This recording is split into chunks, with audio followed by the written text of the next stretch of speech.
Now we're shaking hands. Yeah, no, I mean, completely done. Are you a pastor even? You cannot meet success without being introduced by failure. I used to eat from the dustbin. What? Like, yeah, literally. Generational curse is broken. Yeah, I don't say that's ever there. The ramen is pumping. The heart is simply on. Get up. Don't sit around and do nothing. You gotta get what's yours. Stand up. Don't be the ramen is pumping.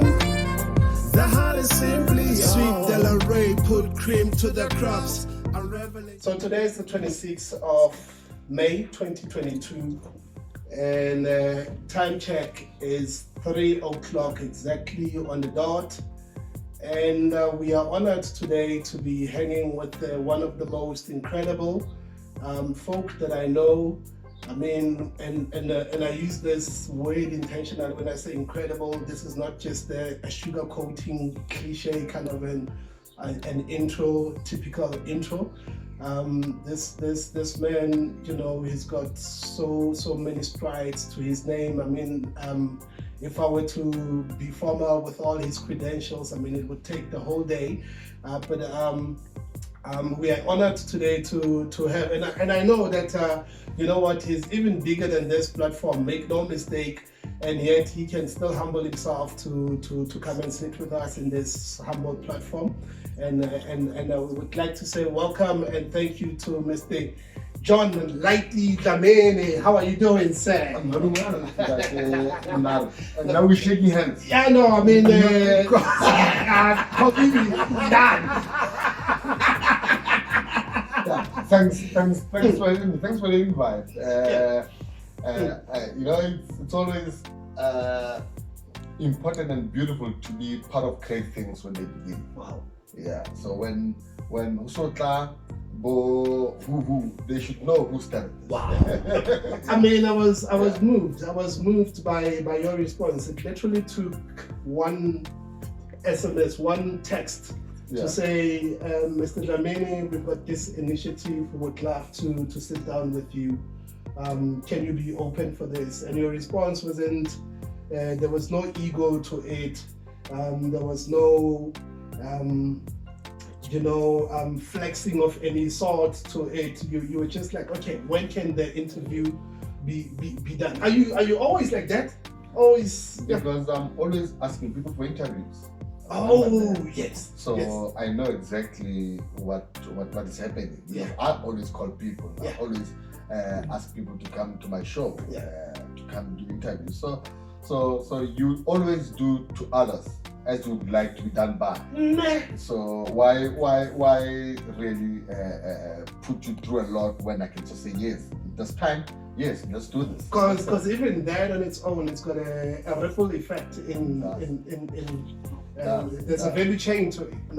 It also comes back to it. Good brother. I haven't seen you in a minute. Yeah, in 2 years. So 3 years now. Yeah. Had it not been for this initiative, I mean, was probably going to. But we spoke on the phone. I called you the other day, I think. Yeah. We spoke on the phone. Yeah. So it's okay. And sometimes on the road. I still have your number. I'm still able to call. You see? Anytime. It's not bad. It's not bad at all. So it doesn't mean that if we're not meeting, there's any love lost. Listen, we are old now. We've got things. We are busy.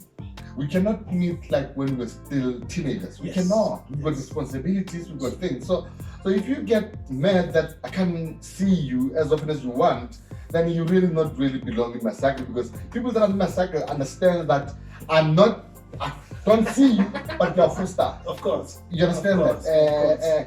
And they must be mature about it. You understand? Yeah. So I haven't seen you in what is, because it's when you're still growing. But now we understand we've got responsibilities, and if that can be our reality, to know that I haven't seen Tshepo in 3 years, but I can go back and go back to Tshepo will jump and come. I can go back to Tshepo, because no love lost, but we are busy. Yeah. That's what it is. Yeah. That's what it is. Yeah. No, but no, thank you. We are still honored. And as I've already said, that just for you to be able to to humble yourself to this. And I think I love your response when you say, I can see, because you always had that eye, a visionary eye. You can see great things when they start. That's why every business that I've ever went into, it was nothing. Nobody saw. You gotta have, if you're an entrepreneur, you gotta have an eye, not for tomorrow, but for 10 days. When you see ambition in somebody, when you see it when you meet somebody and you talk to them, you can see in them if there's ambition, if there's drive, and those the hunger, and if you can then recognize such, then this person will go somewhere, and you want to support from the beginning. I know great things when I see them, and this will be great. This is gonna be the biggest thing. Thank you. We receive Papa. I mean, I don't even know where to start. In the intro that I tried to just spontaneously detail of your credentials. Maybe I did not mention that, and very important to mention that I believe that we cut from the same cloth.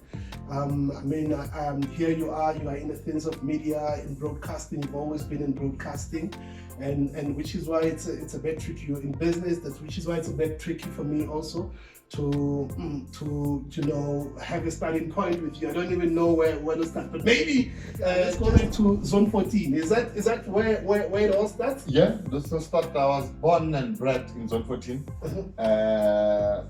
Raised by a single mom. I never knew my dad. Actually, I met my dad twice in this life, twice. And I can tell you those. I was 13 years old when I first met him. Then I was 23. Meaning, when I met him and recognized that this is my dad, because he left us when I was about 2 years old. When he left us, and not left us in dying, but when they separated with mom. Okay. So I saw my dad twice, and I'm a second born in my home. Okay. I've got other siblings. Okay. From the dad's side, from the paternal side. My dad has got other kids again. So I'm the second born of 4 kids. I've got a brother, older brother. Oh, serious? Yeah, and then there's me, and then there's a younger sister, and then we've got a last born. So grew up in Zone 14, very tough. Life was tough. And when I tell people this, they don't believe, most of them. But in my primary years, we were so poor at home that I used to eat from the dustbin. What? Literally, I would wait for other kids to eat. When they throw, banaba pilang hamnat skaman basija ka harkina na balahle makoko so. I would literally, and this was not once or twice. No. Every day for about 3 years. This is what, because it was tough, and Mama was trying her level best, but it was tough. Still, being a single mom, you have to raise kids all by yourself. You work, go dry cleaning, so it was tough. So you leave home in the morning, you don't have food, there's nothing to eat. You go to school, there's nothing to eat there. Then you have to make a plan of how do you, that was childhood. Quite challenging, quite tough. Even though I'm thankful that I went through that, I would not want my kids to go through that. I think that's another thing. I went through it. I think you've already paid the price. I think I hit this, and I paid for 3 generations from now. What do you call it? The generational curse is broken. Yeah, I'm not sure it was ever there. I'm not sure it was ever there. But yeah, so it was tough. It was tough. I started working very early. Okay. I think at age 9, then 9-10, I had to sell fish. Mama would buy fish. She was very cheap. Oh, Mama. Golden frying fish. Man. So Mama would come with it, and then in a years, my older brother is the one who actually I thought he was the one who's going to be an entrepreneur, and I thought he was going to be the one who becomes what I am. But he's a safe player. No, he's a safe player. He's employed. Yeah. So, but then every Saturday we had to go out Kakat, Glory Keys. And I had to learn the skill from him because he has been doing it for some time. So then when I came in and I had to do it. Now what would happen is that hostels, we hostel. We were not that far from hostel before Zone 17. Okay. Yeah. So the old Zone 14. The old Zone 14, yeah. So we'd go sell this. But you had to learn the tricks again of selling this. And this is where business trying to understand business got developed. When you go early, around 7, you're gonna sell within 30 minutes to an hour. Traffic, the first traffic. Not really. They slept. It was Friday. They slept drunk. Oh, so they wake up and they've got so they wanted something. They wanted something salty, so you would sell quite quick because you have to sell quick because you want to come back and be a child again, and then play, which I never really had enough of it to be a child because I always had to see how do I work, how do I survive. But then that's how it started, and I sold there, and then it's a club. Wow. So I could survive. Because, I don't know, maybe it's just my encoding of certain messages, or is it decoding, they call it, of the message in it. But I grasp, or I get that your mother, in fact, taught you how to fish, literally. She did. But you see, here's something that is very important, Tshepo, and that I think most parents don't even realize. What you're doing with your daughters now, it's key to actually paving a way for them. When I did it then, I hated it because it means that I have to wake up early. I did not like it. Don't think I went there and I enjoyed it. No, I did not. But I had to do it because it was there. But it became, like you said, Mama was an entrepreneur. But she did not know that she was an entrepreneur. Because Mama, she used to sell table charm. I'm not sure if you know table charm. They used to be playing off at the table charm. Okay. Okay. Yes, all right. Like even now, there was something called table charm back then. Mama sold, but Mama never knew she's an entrepreneur. Mama thought that she's doing this to survive. Wow. But Mama was an entrepreneur. It's only when you look in hindsight now that Mama was an entrepreneur. Global sport, we used to sell beers, we used to sell acha and peanuts. To this day, I don't eat peanuts. You've had enough of peanuts. And because beer, you've had enough of it then.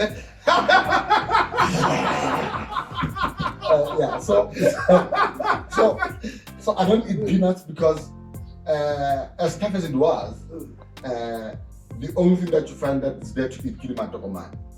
So you eat too much of it. Like, listen, the smell of peanuts makes me puke even now. I don't want peanuts near me. So because but Mama was an entrepreneur, and what I'm trying to do. No, of course. And she pushed that into that direction. But because my brother also sold things from there, but he never really got stuck to it.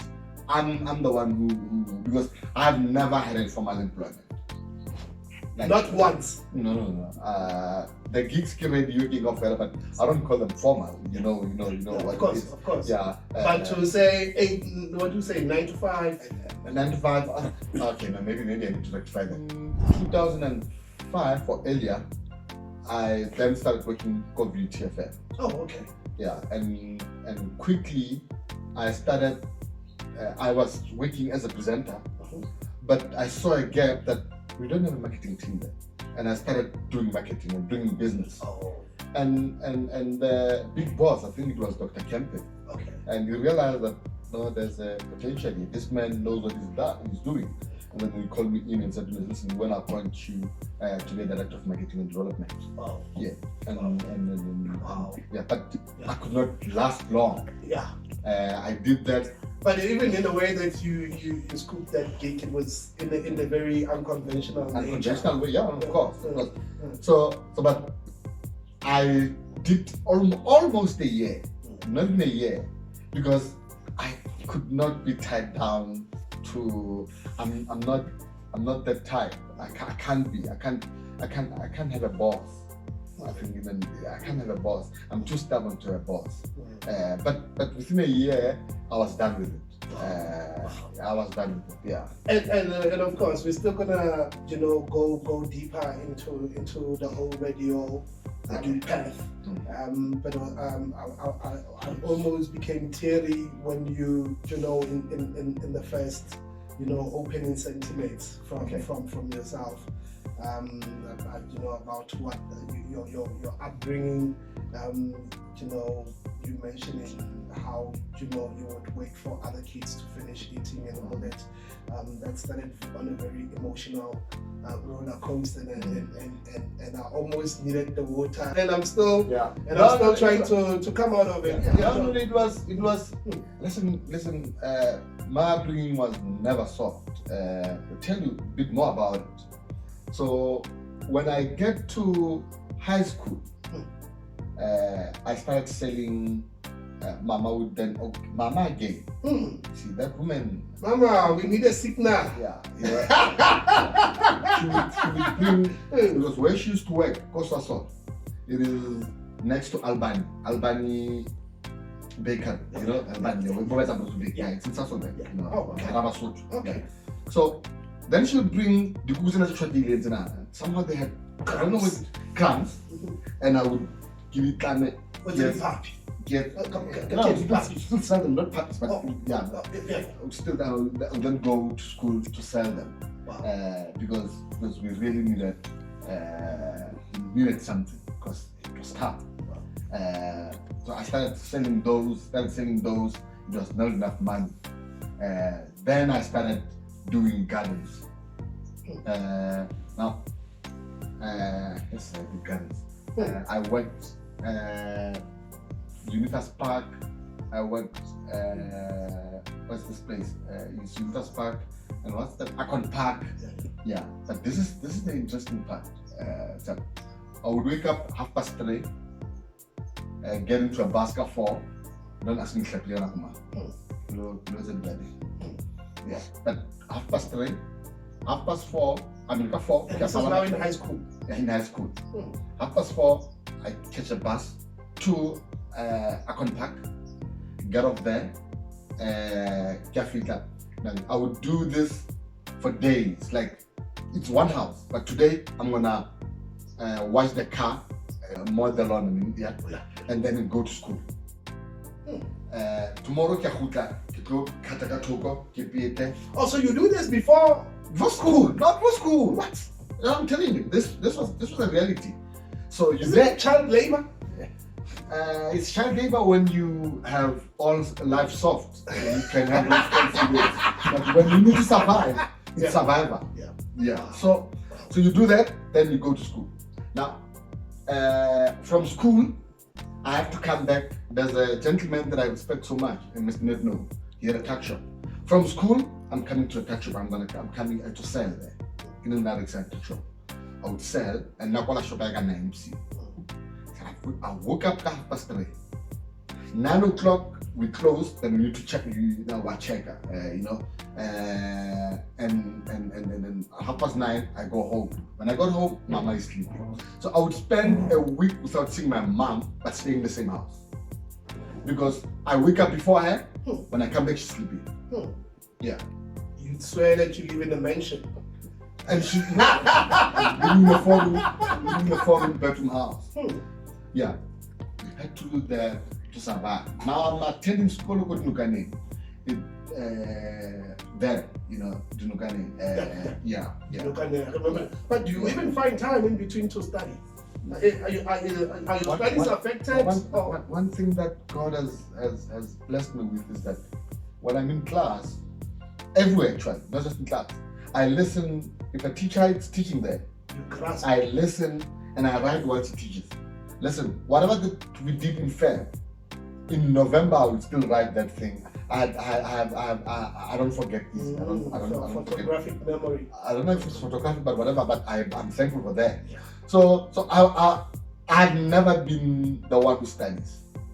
Throughout, I can't sit down and say I'm studying. So you're I've never been. So you do averagely. I was not an A student. I'm a hard worker. I don't think I'm that brilliant. I think I'm just persistent. That's according to me. I think I'm persistent. I think if I want something, I go after it. Until I get it.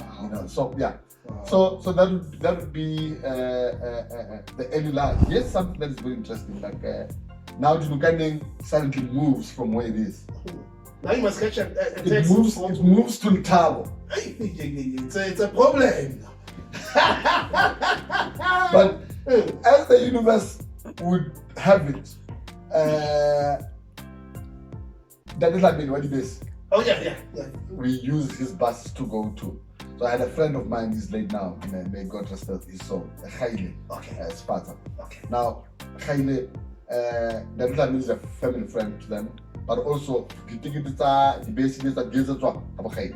Oh, okay. Yeah. So then now I squeeze myself in, and I'm the one who does these tickets now.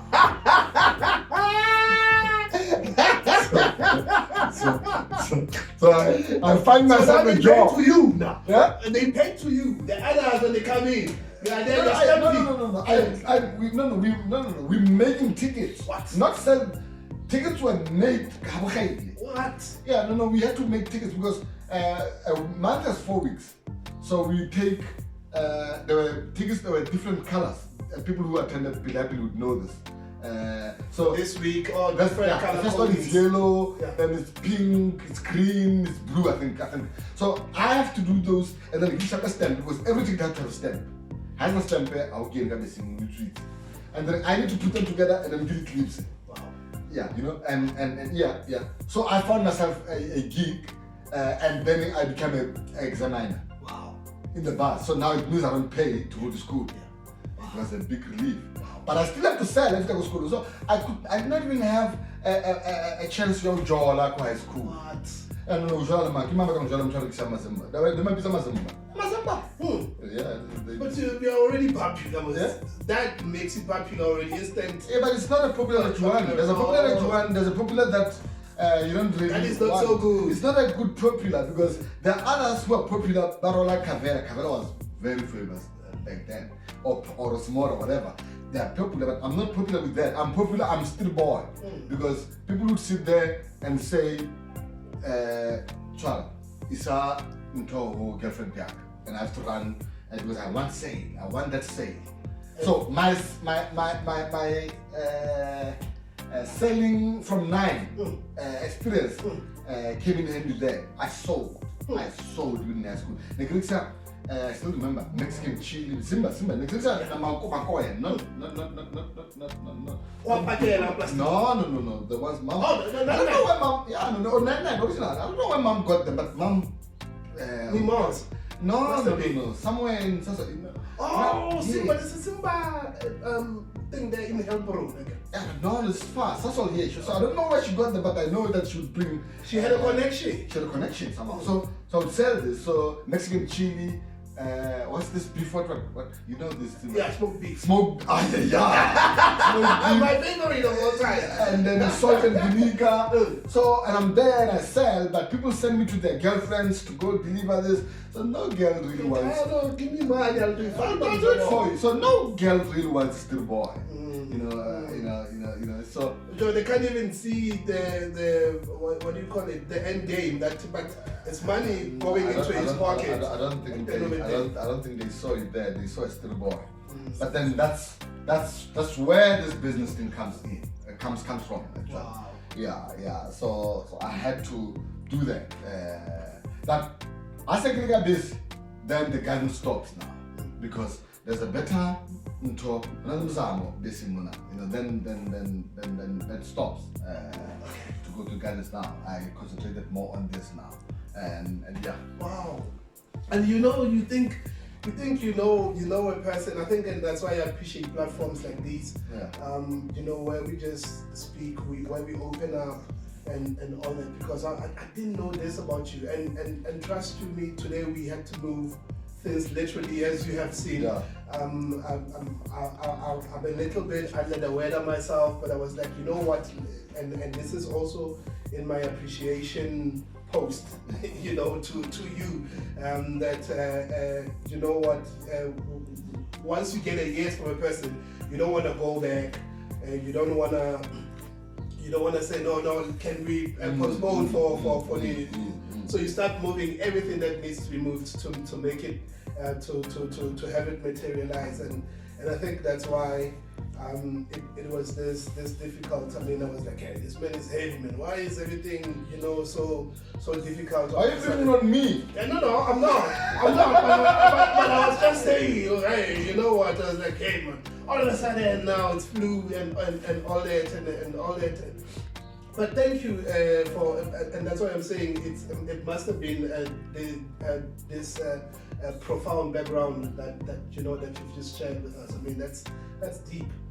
That's deep from where you started and all that. And I'm just asking myself, as a child, that's why I was asking, isn't that child labor? Because I'm asking myself, why do you get encouraged to even? Because I know even I, at some point, I would sell, but this would be only during school holidays. I grew up with my grandmother, and she would, give me money to stock up in Mimosa,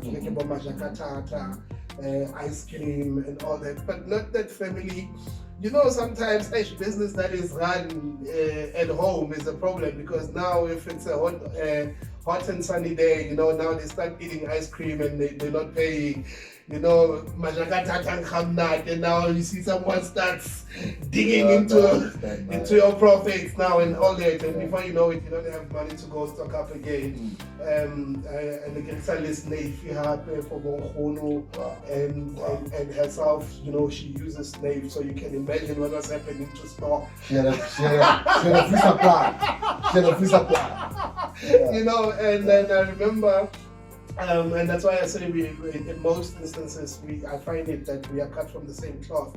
I remember we got school holidays, in December holidays, we would buy crickets, and I would spend my whole December, decking, if that's the word to use,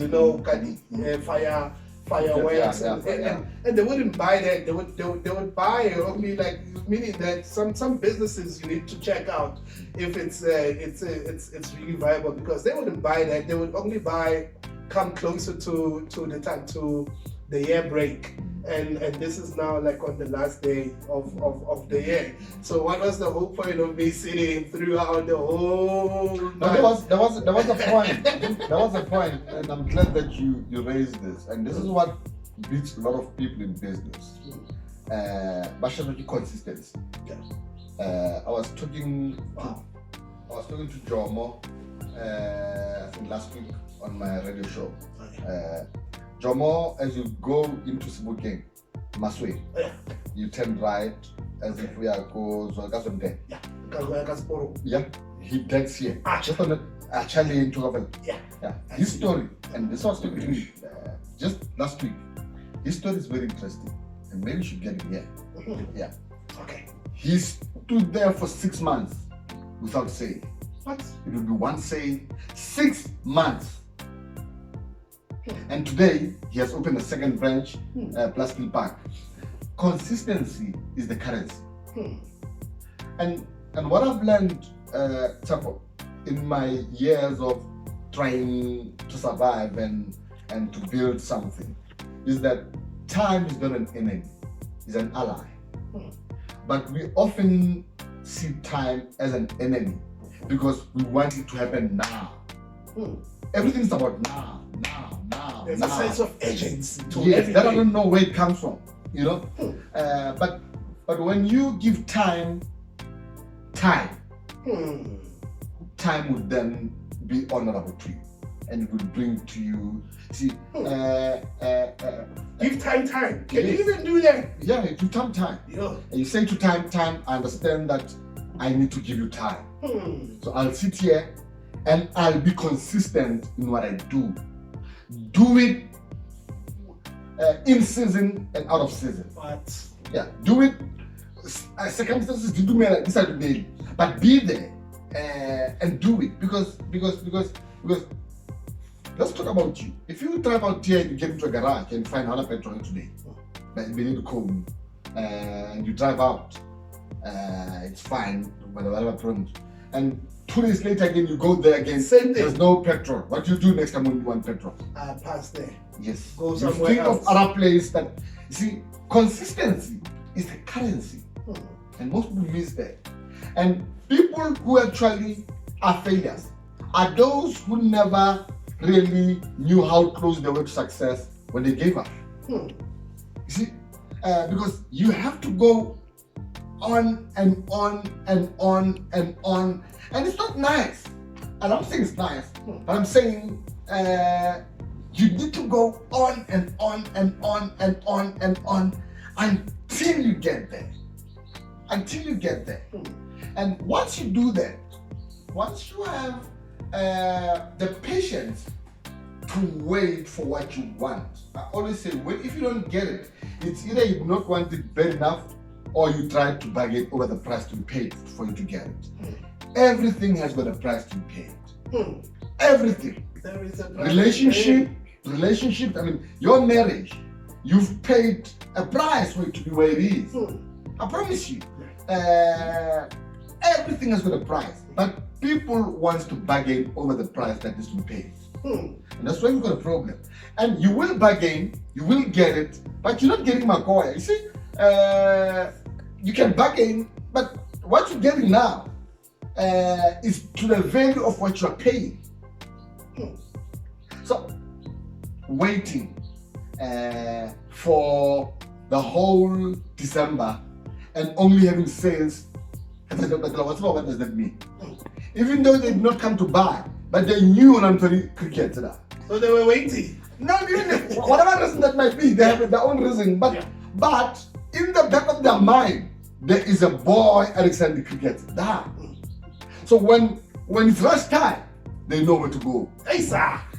You understand? But if you were there for 5 days, they not buy, then you move. It's your loss. When the rush time comes, you are not there. That's what the problem is with most people. They don't leave it out. You need to be consistent. Be there. Be reliable. Become reliable. Even Be though, there. Yeah, you're there. Be there. Be there. Listen, be there. Jomo is there. Come rain, shine, Jomo is there. No, Jomo is there. So when you say, I need a juice, no, Jomo is there. Listen, if he has to go somewhere. Yeah, because at the end of the day, you still have to train people to the new initiative, indoctrinate them into new acceptance, market acceptance type things, right? Exactly. So people don't want. I think. No, one guy once said, and it's sadly, sad to say that the person that said that soon, kick the bucket, but he would say to me,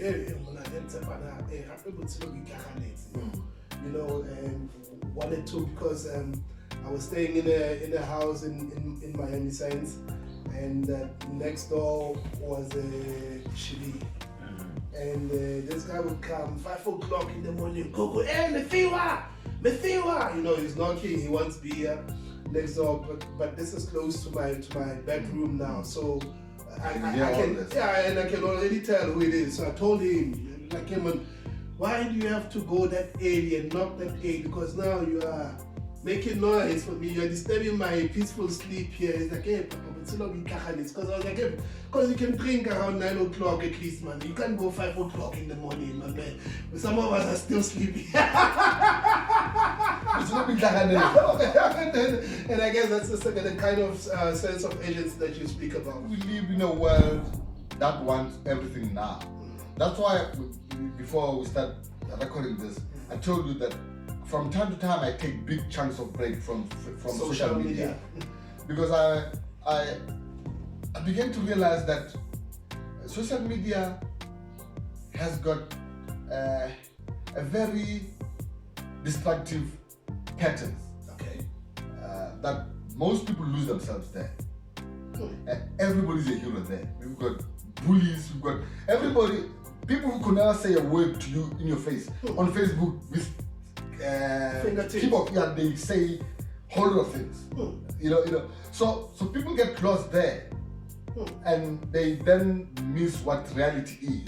And also, it looks very colorful. It's very easy to. Who posts their failures on Facebook? who comes? It's I got a fail there. Very seldom you find somebody. Listen, and even if they do, they wouldn't get the likes. Yes. So I saw this girl taking photos, asking his brother to take photos to post on whatever. I'm not sure it's Facebook, but this guy I think took about 20 photos. Just no more.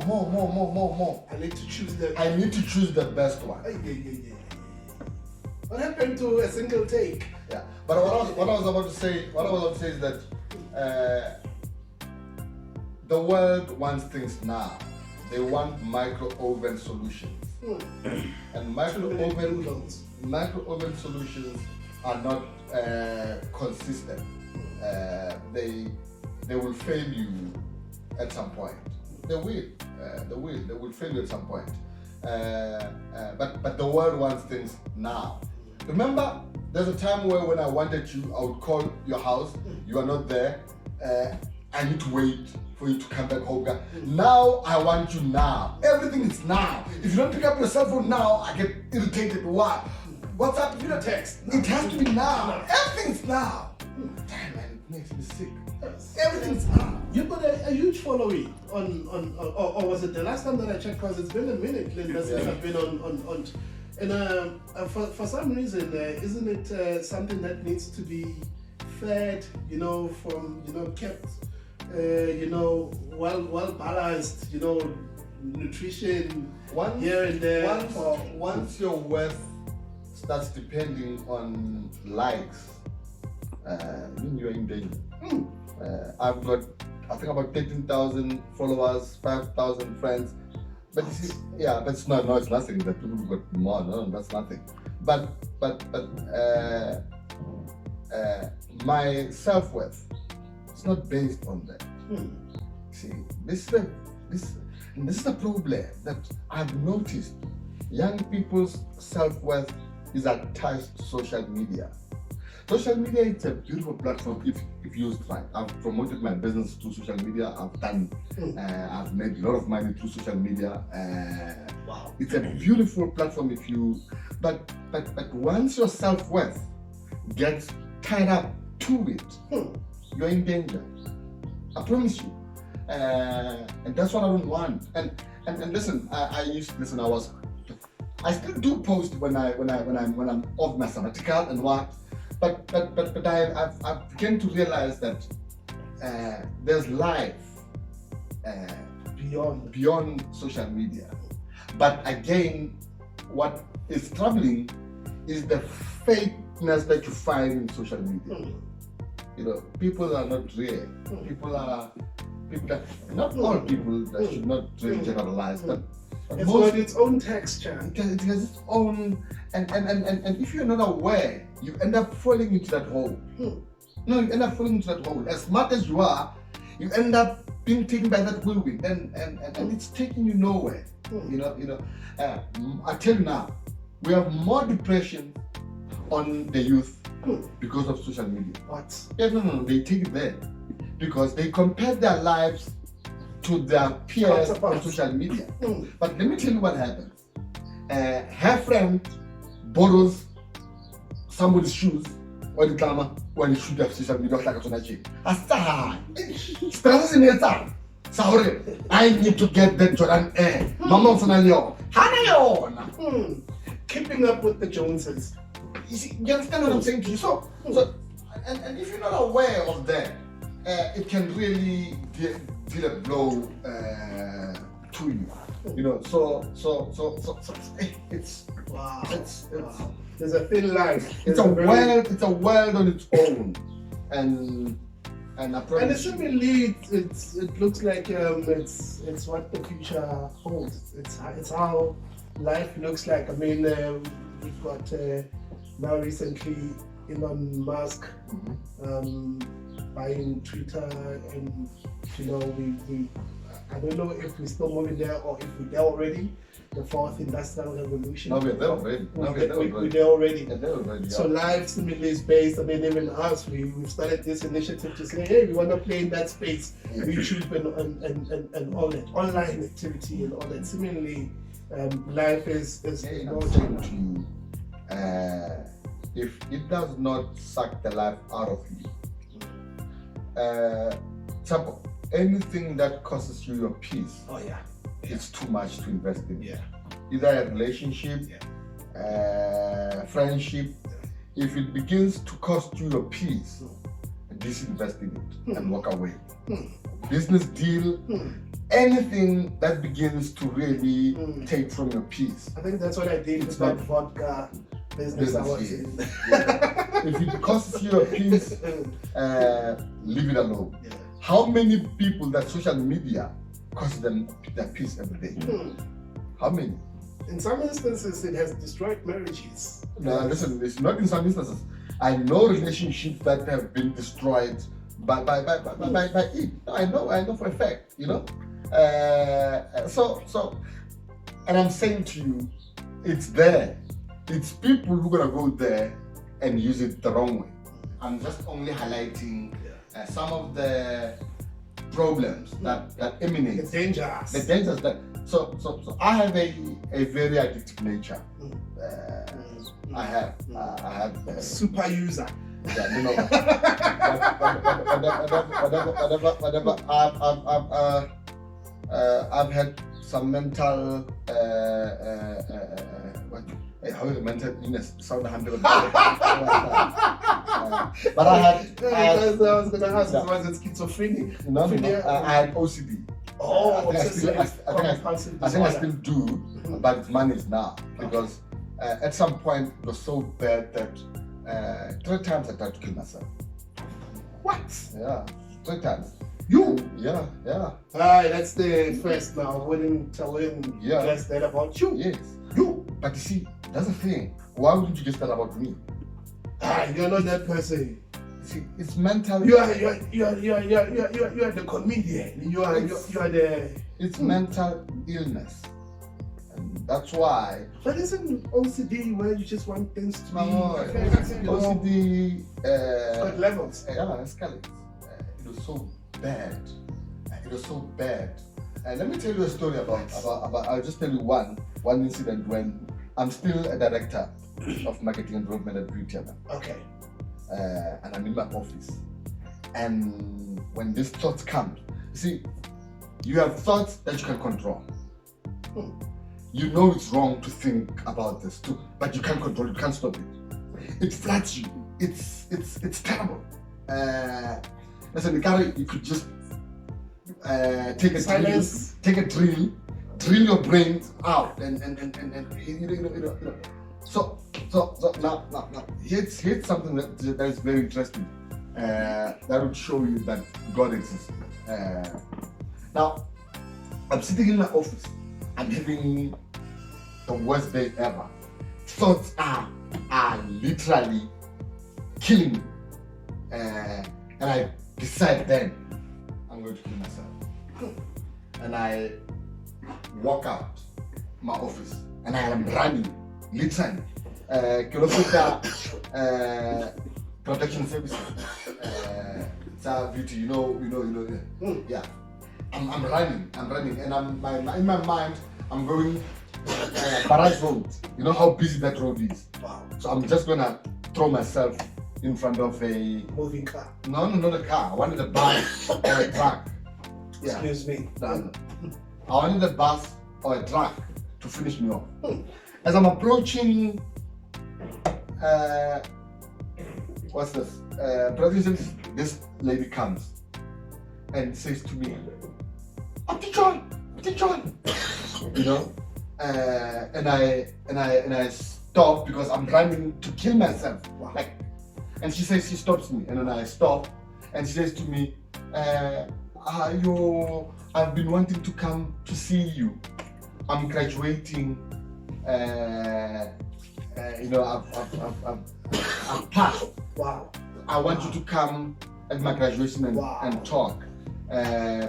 1 year, I wanted to kill myself, and you spoke me out of it on radio on your show. What? Yeah.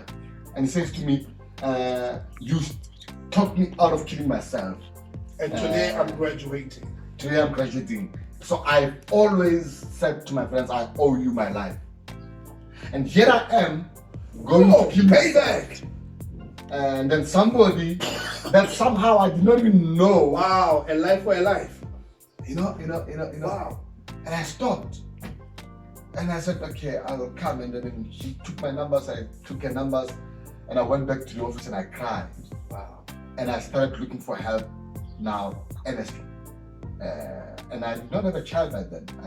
I did not have a child then. So I started looking for help. Wow. And then I went to 3 psychologists. There's wellness. Now, excuse me. I just had to deal with that. Like I mentioned that Yeah. a little bit underweight, and so now, for some reason, it comes into effect now as you share this story. Or could it be that I'm spooked? No, you wanna cry. Yeah. So I then started looking for help. I went to 3 psychologists. They could not. I did not know I had OCD. I did not know. They could not help me. They could not help me. They could not help me. And one day, I'm at City. I'm not sure what I was doing there. So as I walk, I see an office. There's Dr. Dre there, like, Dr. Dre is a psychologist. I went in there. Not the Dr. Dre that we know. No, Dre. Okay. Yeah. So I walked in there, and I think it was recess. So people were going home now for the holidays. Okay. And I went and I spoke to her. I said to her, I find her picking, and I said, "Hey doc, how you doing?" Okay, so I'm John. I work at main campus. I've got a problem, and I like informally so I explained to her what's happening. And within 2 minutes, she says, "You have OCD." And says it's terrible. You need to go see and you need to medicate. She wrote me a script there and then. Did you get that medication? Yeah, I went to Kanyezi to not a script to get because she cannot prescribe. Okay. I need to go to a psychiatrist now. To be So I went to diagnosed. Kanyezi. I don't remember the doctor's name, but in Kanyezi, I went there and this guy prescribed medication, and I took medication. I think for about a year or 2, taking medication. But I'm fine now. I'm not taking medication now, but I'm fine now. I'm fine. I still have bits of OCD, of course, but I'm fine now. So I'm saying this obsession with me of doing things comes from there. So I know when to stop myself. Not to, because just when I get into something, I do it. I do it. I don't know when to stop. Yeah. Wow. So mental illness, in a nutshell, it's real. It's there. But our people, when they're supposed to go see a psychiatrist, a psychologist, we are afraid what we're going to be judged. Because I tell you when it was you already think schizophrenic, but yeah, there's bipolar, there's a wide spectrum of mental illness. But it can be depression as well. Depression as well. Yeah. So at any point, do you sink into it?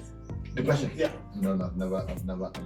I've been through the worst, but I've never gotten into depression. I've never. Yeah. Wow. Let's go back to wow, because hey, that's intense. Hey, that's intense. I mean, let's go back to the radio back. How does it first bite now? Because in fact, let's start with the voice. Has it always been like this, or is it? How is it? Or is it more than now? How is it? No, it's not that Laiti Dlamini thing.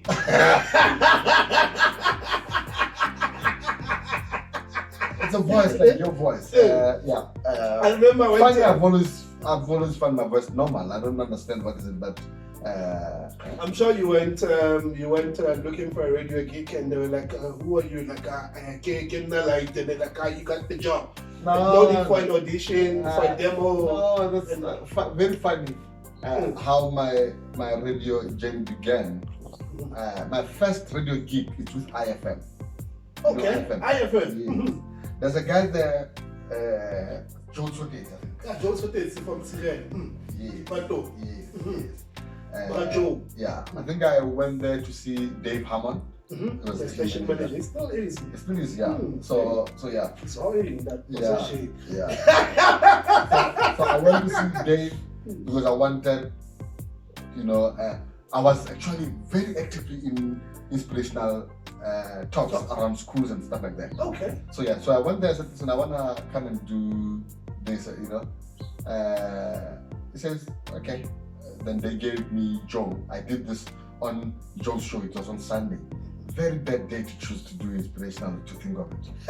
Sunday, people want to listen to good music on Sunday and all that. So this show was on a Sunday. It was on Sunday. So then I went there and I did my talks there with him. He's a very nice guy. So it was like a 5 minutes, 10 minutes. 10 minutes. Yeah. And I don't have a card then. And getting there, damn it. The problem. Yes, the problem. It's metal. No. I had to get off the VTC and walk force. And when you get there, you still have to walk about, I think, 5 kilometers or something. Yeah, to the main gate. To the main gate. Yeah, it was there. I had to do that every Sunday. But I did it. One day, I remember meeting Max Park. There was a cinema there. Yeah, cinema. I remember that cinema. It was firebrand, that cinema. I remember at some point. We paid firebrand to go to watch a movie. So I love movies. So one thing about me, I love movies. In the house now, I have more than the one that I bought. I've got boxes. I've got more than 300 movies, if not 500. What? Yeah, no, I buy movies. Why don't you just Netflix? No, I do that, but again, I want the old traditional way. Yeah, no, Netflix. I've got Netflix. Yeah, but yeah. So I'm there watching a movie, and then I get a call from the VCR station manager. VCR? Yeah, what's his name again? Yeah, and he says to me, listen, we want you to come and join the crew, Peter Sotates. Oh, yeah. Yes, I think we were with Kakati then. Okay. Yeah, so he says, I want you to come and join the crew, for inspiration. On the slot. I'm thinking it's Saturday night, this Sunday. Then I think I said to Joe, thanks for man.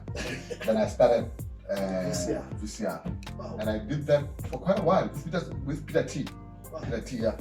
We did that quite a while with Kakati, KK. You know, Kakati, I think he's with Theatre now. Okay. Yeah, the Peter's with Theatre also. Yeah. Okay. So I did that for a while. Then I had Autiaka Grant. Grant was on VT FM. Just not long after it turned into VT, it was TriTech. Oh yeah, TriTech those days. Yo, that's the... No, this is about that lessons. Oh, okay. That was VT. Okay. Oh, VT okay. FM. But Emptin were there, Edumulamu, Yeah. Grant does 9 to 12. And Grant says to me, let's co-host this show. And I go there and I leave VCR now. So I never went for audition in any station. Wow. And then I got there, we did that show with Grant left. I left alone doing it. And what happened? I was involved in an accident, I think. No, before that, I moved to Graveyard. Okay. I was doing Graveyard. Okay. Now, this is another time where it was crazy. I was doing 1 a.m. to 5 a.m. 4 hours. Yeah. In the AMs. In the AMs. I've always had listenership on radio. I've always had, But I have a company that rather Archer. We do Archer. You must knock off and go sell Archer. Yeah, I'll tell you the story. It's very interesting. When I knock off at 5, I'm Kanaka venture. Okay. Yeah. So, Kitwa, Mton, Kilataba, Naba school. You know what Bamba? Oh, yeah. Yeah. Oh, you did that? Yeah, I did that. So, I then picked them up from Zone 7. Kitachini. But see, I'm not a school of Yanamuna. There's a school around here. Yeah, it's here. Notebook. Yes. But others, but I'm notebook. I can tell my Siabana, 7:30. Kia report, Copeland, Pen, Archer, Elisha Archer. And I drive back to deliver Archer to my clients and all that. Kawani Kilata Bana, Kiaba deliver. And then after I look at the journal, you know how journal. So that OCD 17, and then Kimsa High, Kerbenian. From there, Kabu 5, 6, I drive Kiako River Square, Kilata staff. Now, staff, Milk Lane, Steak Handiko, Kapla, yeah. So, I deliver. Because I deliver at 12. Then I come back to the show. Yes. So 5 days a week, I was not sleeping. I would just take naps. In between. Power naps. Yeah, but it was stupid. No, it was stupid. Because then, I had an accident. Yes, I had an accident. And from there, then I left the graveyard slot. I came to a better slot now. Okay. In 7 to 10. Yeah, I came to 7 to 10. And then that's when, this is with beauty then. And that's when my radio career was cemented. Wow. Yeah. Wow. Oh, yeah. I can just imagine that stamina. I'm just trying to walk your shoes. But did ref ever pay out? Nah, Or did you go there? Didn't apply. You know what I go to? I blew it. I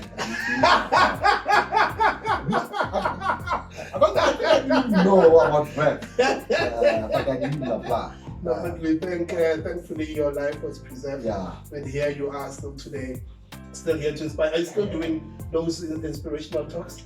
From time to time, yes, I still do. But see, it's time that, but I do from time to time. I do again, better for churches, what, still do. And some people monetize from that, no? Yeah, of course, no, of course, yeah, no, of course you can.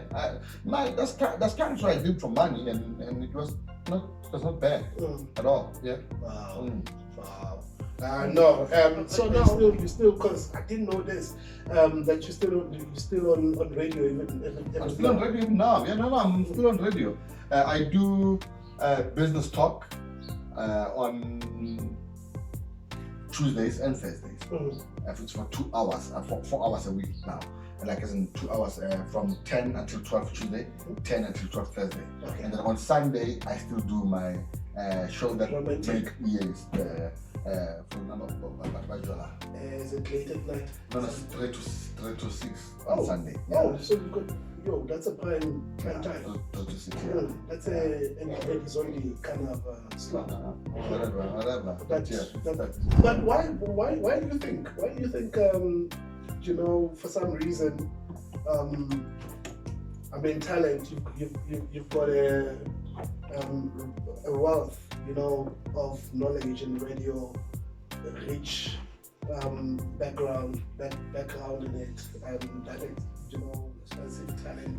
You've got a following, you've got a listenership. You move from view to you move from. Why do you think that for some reason it doesn't happen to we don't break into like commercial mainstream, if I can put it? Same reason that some guy that you went to school with, who's very talented, but still did not go there.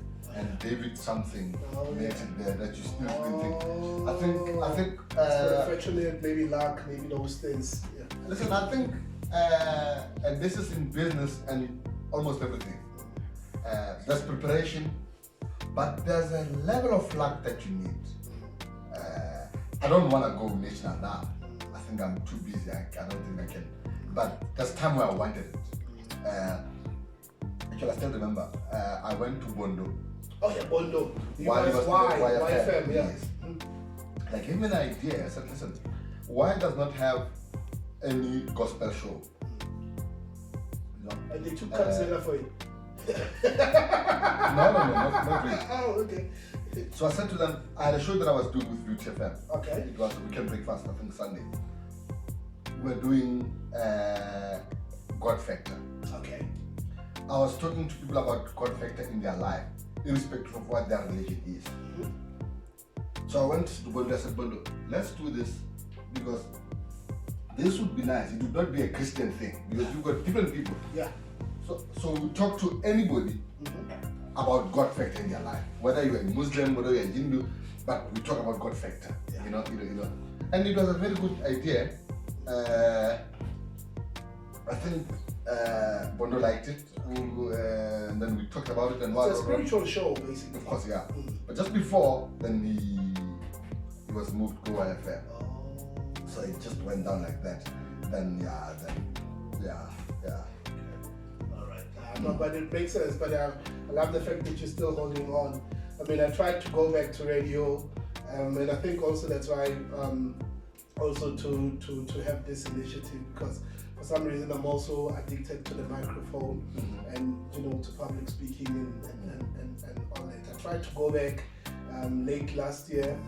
It failed again with other things that failed. I think I did 3 months of it, and I just blame it on poor management.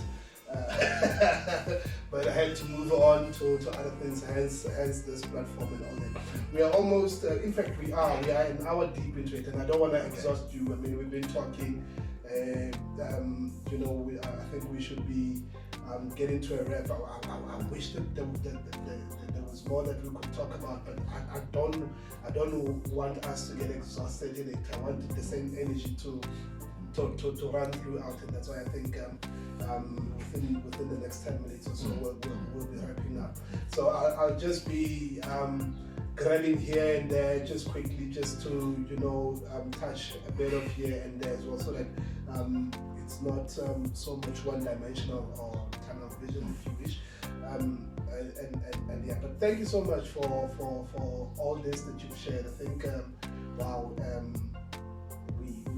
we are the privileged ones to hear, to learn of all this. Speaking of radio, you made a brief appearance on the Drive Time show on Tata FM. What happened there? Are you open to talk about it? What happened there? Because that was very brief, and you pulled the plug, or what happened? Yes. Tata, I think Jimmy and Kabelo approached me saying, listen, we need you to come do Drive. I was doing sleeping then. But which radio station in the Vaal haven't you worked? No, I've never been to Lekwa, so another thing. You're not going there. But I was doing sleeping then, and then Tata came and said, listen, they came and said, we want you to come do the Drive. Okay, so we went. But while we were there, we did it first week. We did it, I think for a month actually. Okay. But then I can't mention names. Somebody there then wanted to move me to one, and one else, and listen, that's what I came here for. Yeah, they wanted to move me to 12 to 3. Now I can't. When am I gonna work?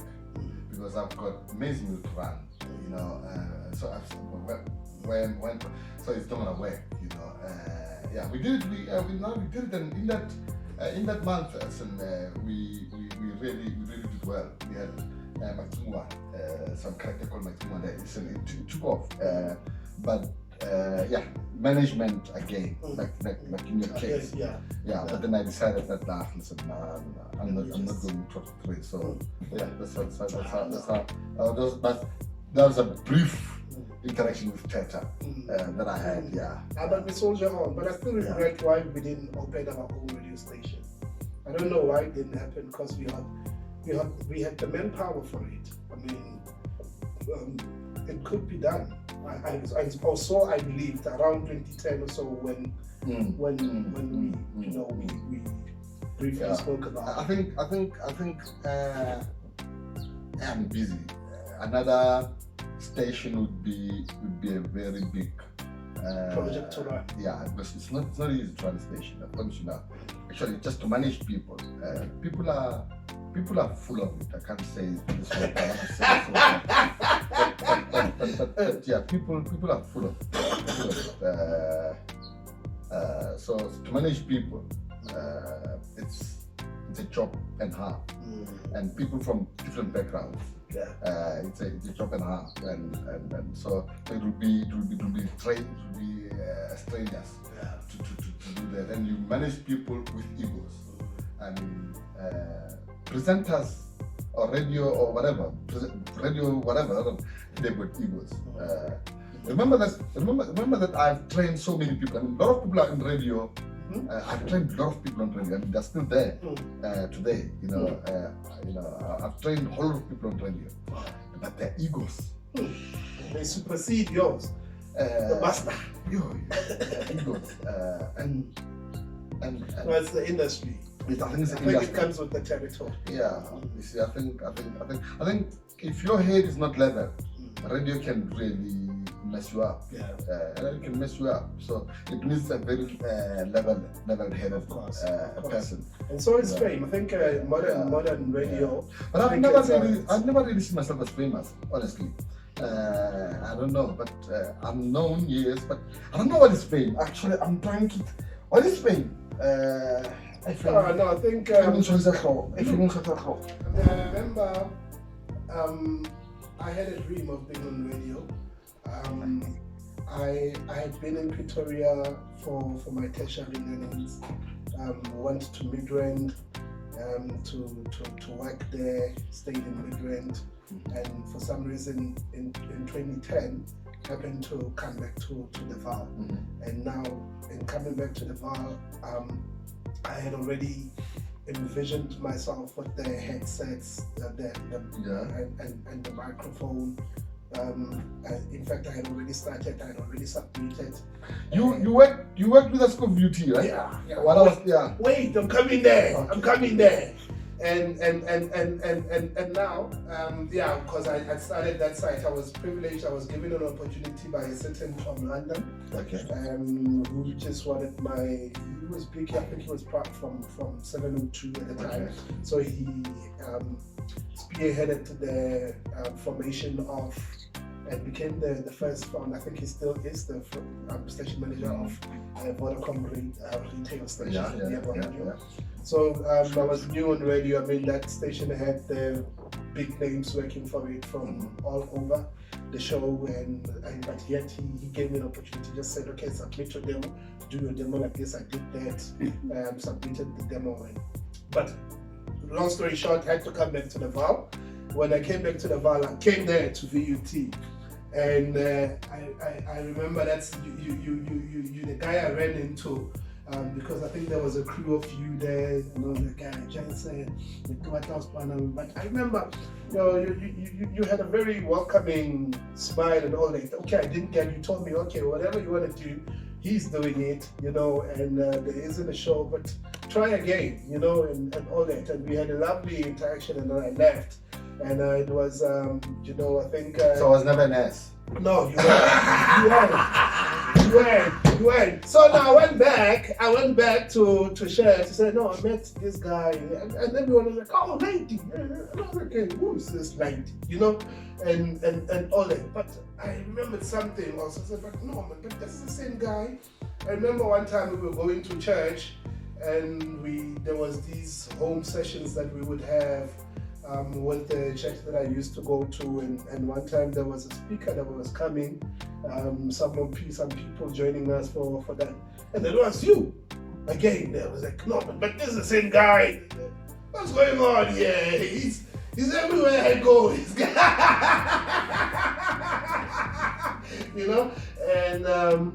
and also, I mean, you even there, I was rising.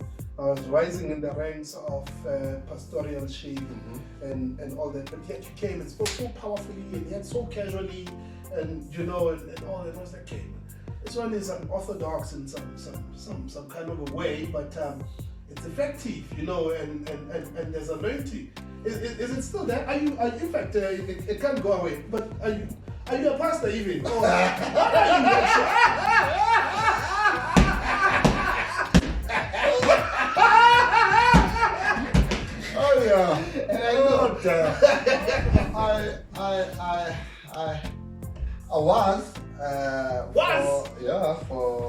the longest time. I pastored 3 churches. I started all of them. Why is it a thing of the former? Why is it a was? Yeah, no. You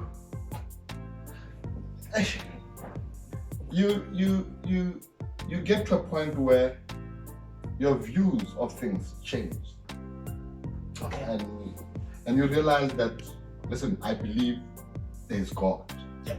I cannot fault that. Okay. And I believe that if he's as big as everybody claims he is, then there cannot just be one way to go into him. And I think this is what really made me to start thinking quite deeply. Okay. And I did, and I had to take a step back to do some introspection with me, and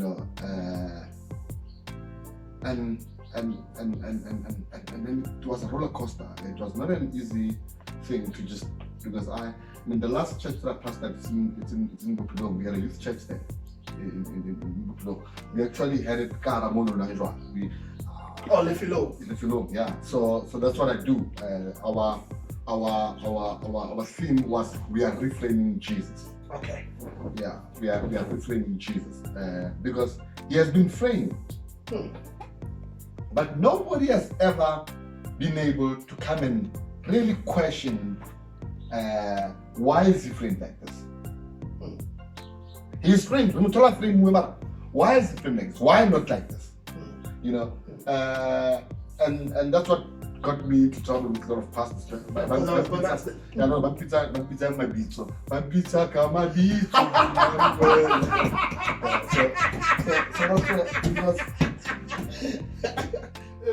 Because I started questioning her and its existence.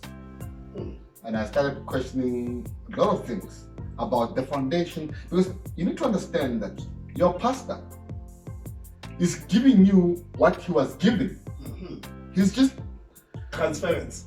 Nobody really sits here and really, very few that does that, So I started questioning a few things, like you claim God is love, but if you do wrong, he's gonna take you and burn you for eternity. It's not consistent with love.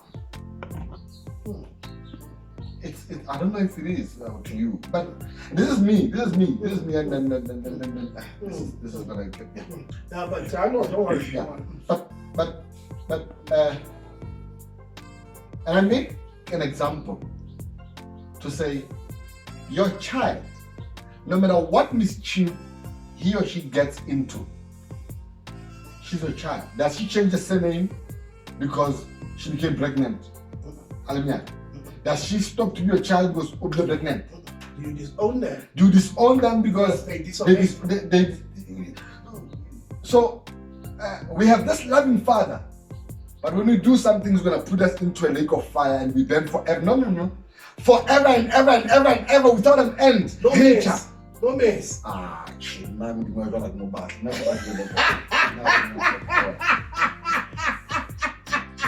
Because he's even crueler than us.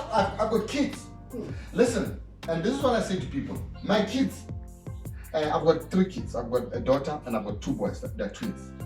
Listen, I have already forgiven them for things that they have not done yet. Because I know, listen, I'm already, they have not done anything now, but I know they are. I've already forgiven them. So, if this God, which one can be the home of freedoms? No. And I think that's called iniquities. No? You've already forgiven them for their iniquities. Because again, these iniquities are the sins, the underlying, those that have not even been committed as yet. Is it correct? No, iniquity, it's wrongdoing, it's sin. It's just another fancy word of English, but iniquity, it's wrongdoing, it's sin. It's something that is wrong that you do. Okay. Sin is wrongdoing. Okay. That's what sin is. Okay. And that's what sin is, Okay. And I had for the longest time grappled with the idea of God who takes people to heaven. So what, now they have excommunicated you? No, we can. I have my own church who would do that. Okay. I then stepped down because I felt like, you know what, I need to find myself. Because there's just too many things and I just need to find myself. And then Are you winning on that path? I'm happy, I'm winning. I'm winning. There's God. I believe in God. Yeah. But I just think that religion messes us up big time, you know, and that's what the problem is. But I believe in God. He's the one who's seriously looking out to me. He blesses me every day. He's God. He's God, you know. Yeah, I think. Yeah, but we'll have a session about. In wrapping up, I mean, I was traveling to smoking. I've never seen this done, more especially by a person that I've got on speed dial, you know. Okay. To find a big billboard there, you know, of a product. Of someone I've got on speed dial, someone that knows me by name.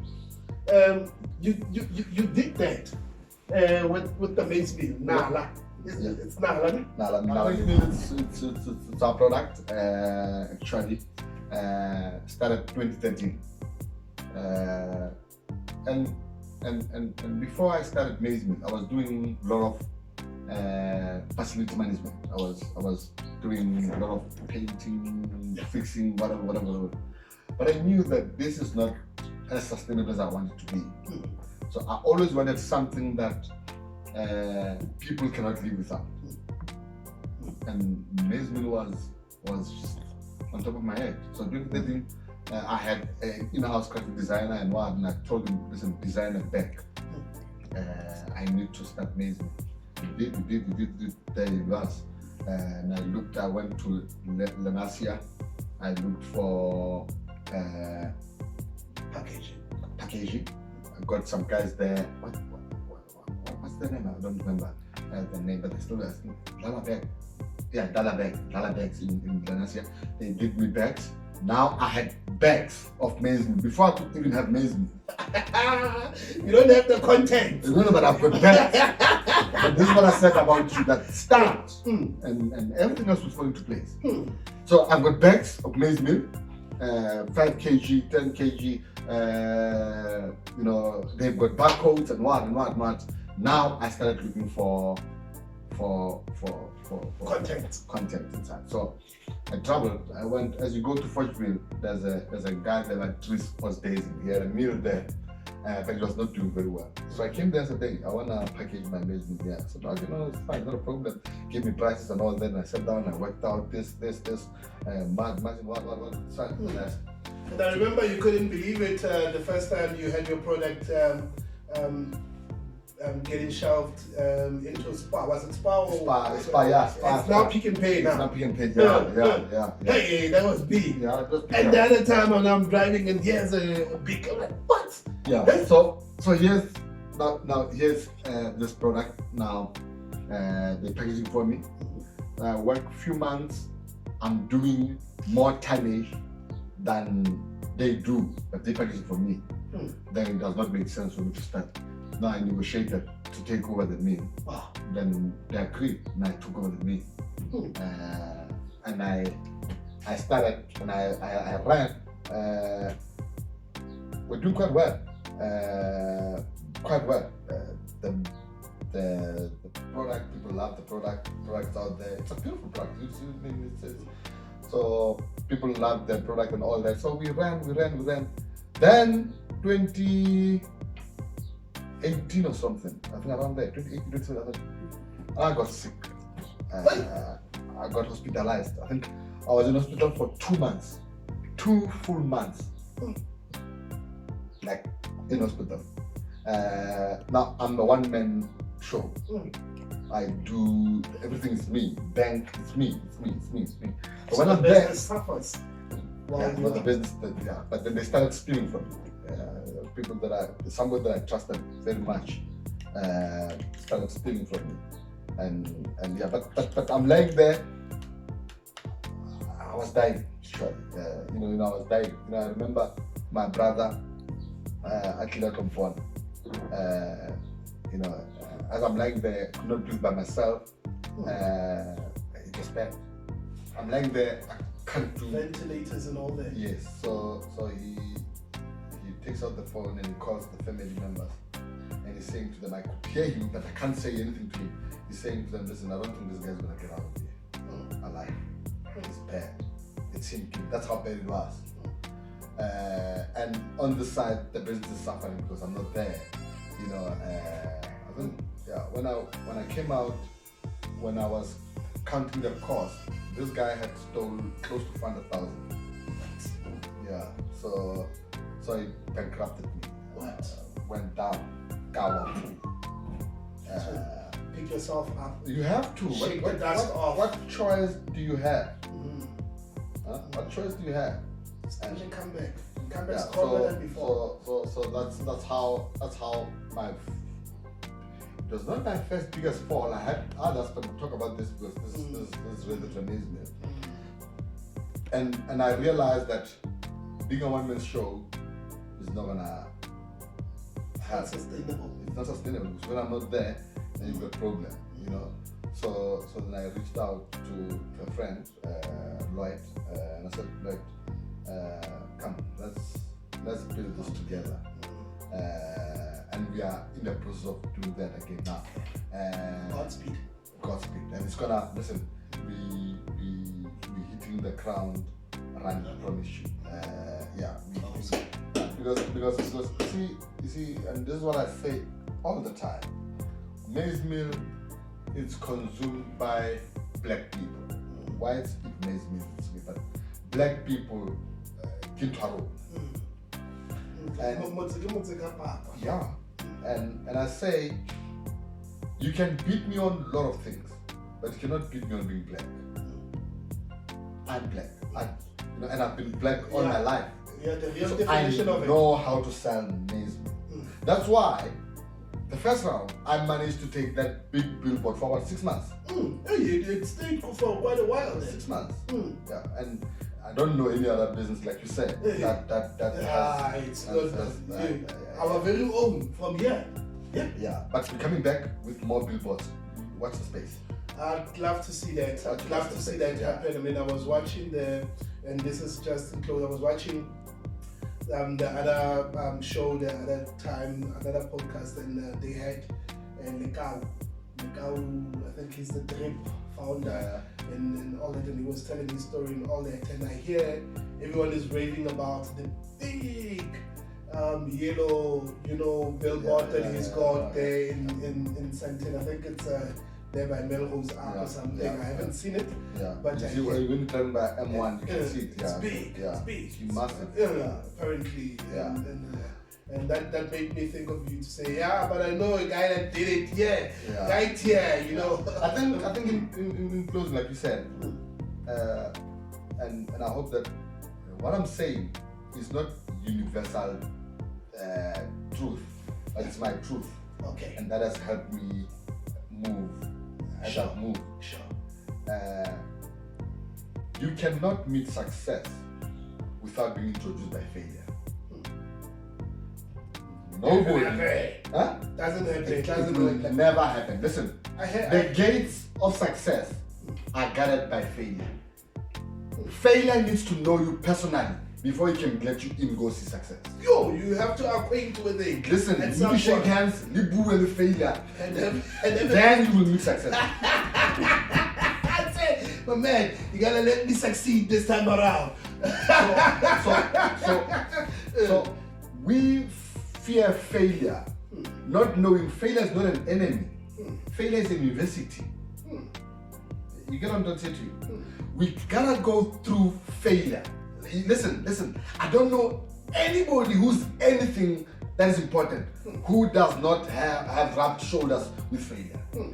If you meet somebody who has made it, they must be suspicious of that. It's extremely suspicious. Right. But you see, here's something about moving forward. That stuff is it's very important.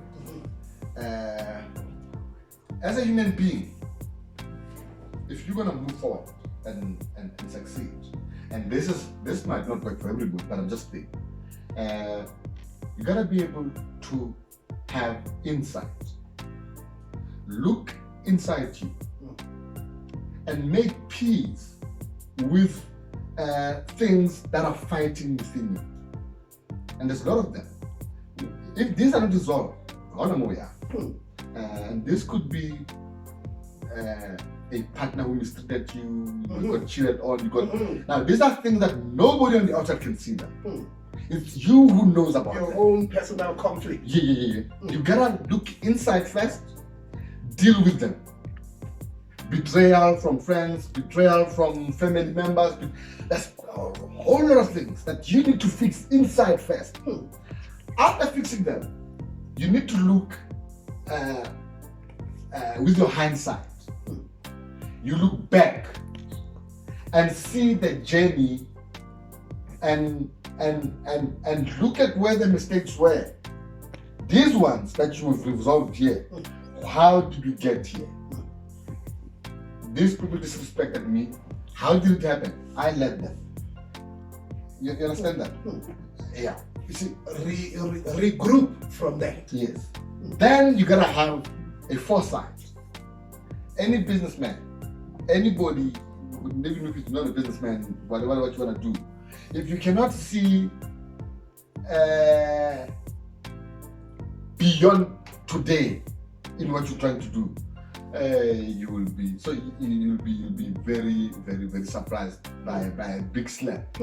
So you need to be here, but have a foresight to next year of what you're doing now.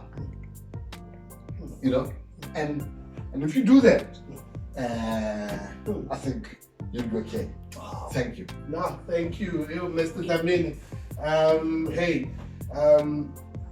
I couldn't have said it better than how you put it, you know. And thank you for that. I wish we could roll for some more time, but I knew this would happen. In fact, I just wanted to make an intro and say run with it, you know, because I know you always have these messages of power, messages of hope, you know. But no, thanks for having me. It was a very beautiful experience. No. It is us. It is us. It is me that says thank you for coming through. Thank you for believing in this baby. And of course, we want to see this baby running. You know, we crawling, but we thank you for just you know, gracing us with your lovely presence. And that's why I said earlier on that, you know, I know that you've done much bigger platforms than these, but just for yourself to humble yourself, to say, you know what, I'll be there, and to you know, to applaud us in our crawling also. It's a vote of confidence. I know that I wanted to ask you one question before we go. I wanted to ask you about the MBA. How's it doing? Oh, no, dropped out. What? No, dropped out. I'm thinking you're gonna say, I graduated. I dropped out. Too much. I dropped out. I think let's wait until I'm 50. For now, it's too hectic. Let's wait until I'm 50. God. How's your health now? You mentioned in 2018 you went through some health problems. Now, how is it? Health is the pit. I'm okay now, but again, 5 months ago I got hospitalized. Now diabetes, cholesterol. I tell people that are younger, that I meet, that what you do now, after 40, it will catch up with you. And after 40, it will come knocking at your door. So we have to take care of ourselves. You have to. Way from day one. You have to. Because the funny thing is that we spend so much risking with our health, making money. Only. Then after that, we're gonna take that money to try to buy back our health. It's stupid, if you ask me. That's what we do. That's what we do. Wow. Yeah. Mr. Dlamini, thank you so much. We really enjoyed you. Yeah. May God, raise his hand, man, in all that you do. I know that you are blessed in all that you touch. I know that even you coming to this show, you've already blessed it. It would become the success that it needs to be, and just keep walking in that glory. Keep shining, stay shining, brother. Amen. Thank you, man. Now say thank you to Mr. John Lechaba, and I think you have rebranded. Now you are using John now. It's not John Lechaba. My name. Lechaba. That's the nickname. Oh. Yeah, I'm Lechaba. Yeah. Clearly. Oh. Yeah, my giant. Lechaba. John Lechaba Dlamini. Yeah. And that's who I am. Because I noticed the rebranding when you moved from Laiti to Lechaba. Yeah. And just like that, that's how we wrap it up. Until the next time we meet again, we say thank you and salute and one love to all of you. My name is Tshepo Monare, and today we've been sitting down with Mr. John Lechaba Dlamini, or vice versa, Lechaba John Dlamini. I think whichever way, yeah. But thank you so much for hanging out with us. Yeah. Be blessed in all that you do. Thanks, man. And thank you. One love.